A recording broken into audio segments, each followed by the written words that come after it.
Ireland is the best at unexpected weather. No wonder we're obsessed. Other countries have clear-cut seasons, but we squeeze all four into one evening. Spot the tourists in their rain gear and wellies. We prefer flimsy shoes and crumpled umbrellas.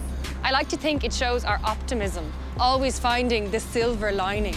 A wind warning is just a great day for drying. And when it rains, we say, it's not wet rain, it's just a soft day. We even invest in ambitious garden furniture, hoping to be blessed with the weather.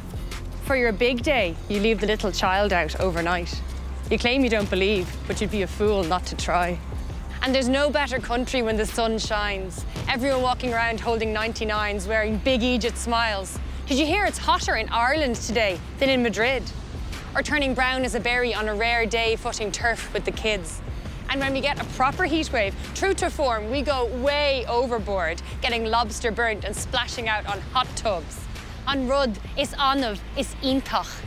We love just as much a shock of Sneachta, our patchwork fields united, seamless.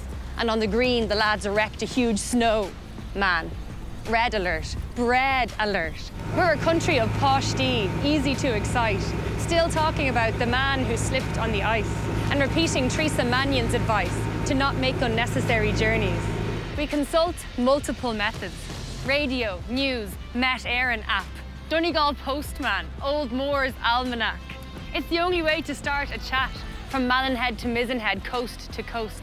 Ben Bulbin streaked like Viennetta, Errigal's glowing cloak of snow. From West Cork's microclimate to the sunny southeast.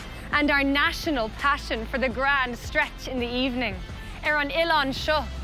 We're all in it together. Gaffa leis an aimsir. Obsessed with the weather.